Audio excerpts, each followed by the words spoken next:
Good afternoon, Robert Quigley here, Washington, D.C. America's independent, we're on the road to the White House. Today we are on the National Mall in Washington, D.C.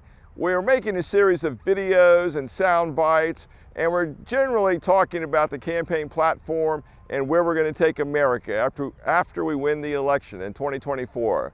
At this very moment in time, just to the right of me, you can't really see it on the video, but we are relatively standing in front of the Federal Reserve.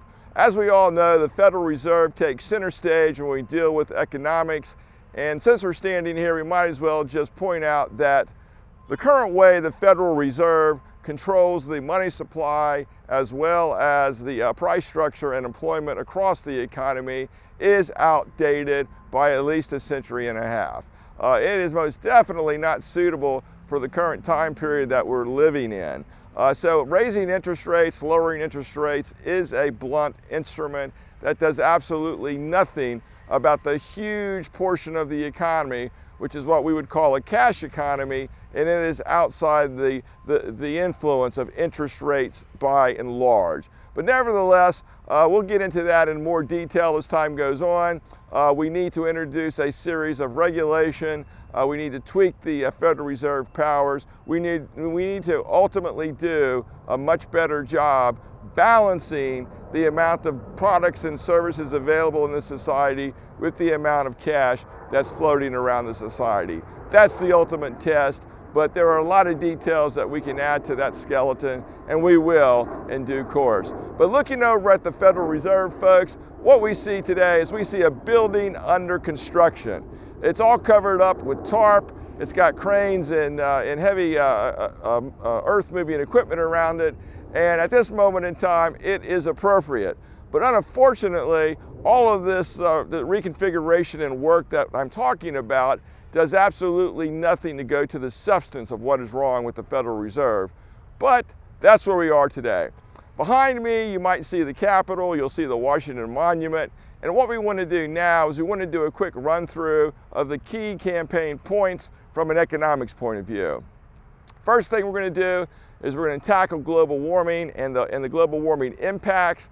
How are we going to do that? We're going to build CO2 scrubbers. We're going to increase the number of electric cars in the society. We're going to encourage every house to put solar panels on their roof. We want to see residential wind turbines in every house. We want to see hot water heaters on the house. We want to see every house equipped with an ability to capture rainwater. In addition to that, in every place that is suitable in terms of underground water, we need to get as many households as possible into underground tap water. Folks, what we have now is a bill-paying society for all the utilities. It's only going to get more expensive as time goes on, and what we really need to do is to make as many self-sufficient households as we can across the country. The next big issue we're going to cover in the campaign, we're going to deal with health care. We've got to divide the system into a primary health care system, a secondary health care system.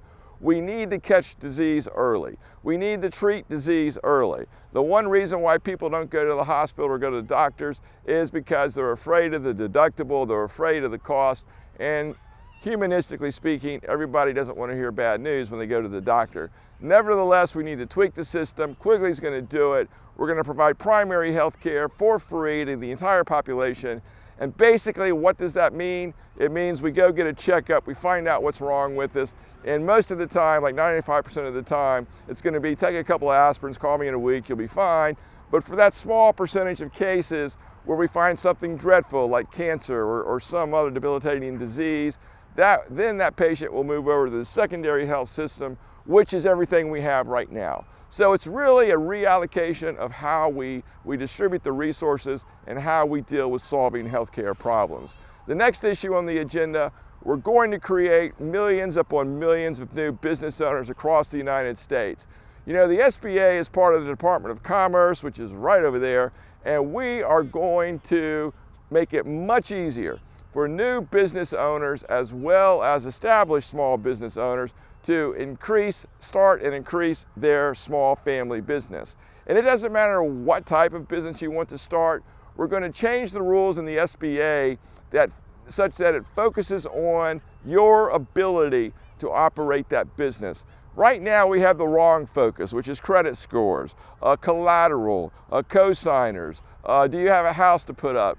That makes no sense in the world of business, because ultimately we want as many Americans as possible being self-sufficient in their financial and economic life. It's as simple as that, folks. The more self-sufficient Americans are, stronger families, stronger communities leads to stronger country.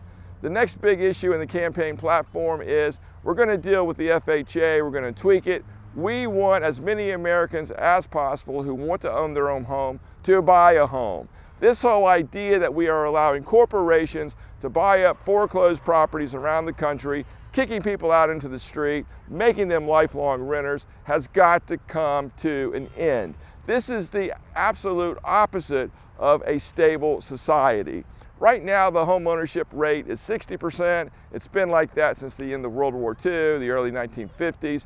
We want that number up around 85 or 90%. How is Quigley going to do it? We are going to eliminate the bank's ability to add an overlay to the qualification process for an FHA loan. Right now, the minimum credit score is 585. If you're a veteran, that'll go down to 500. But again, the credit score is the devil in the details.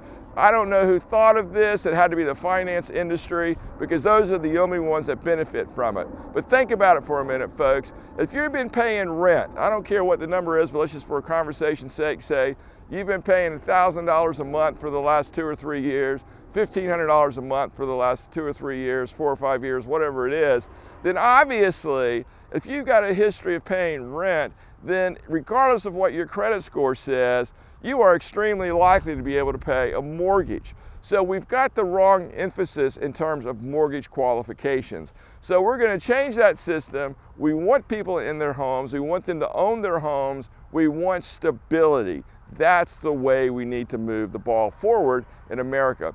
In addition to that, we're going to deal with student loans. We should not be enriching student loan lenders or servicers. The university system has become a crapshoot. Most of the time, folks are not winning with the university degree.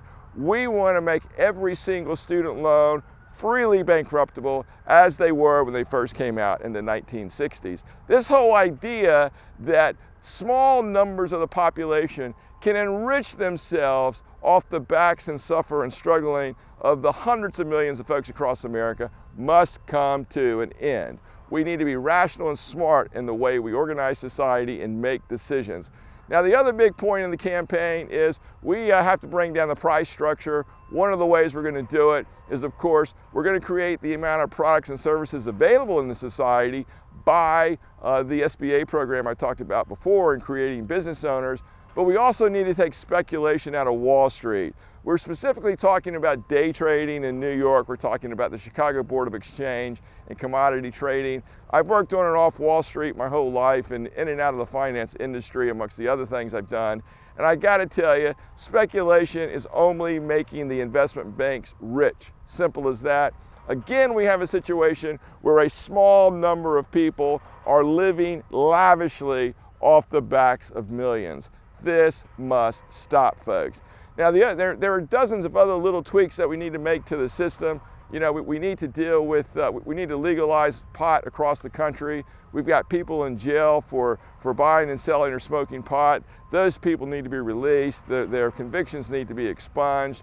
There are dozens of little things like that that will go a long way to making America stronger. So folks, there you have it, this nice day. I don't want to turn this into an all-day lecture, but there's a taste of where we want to take the country.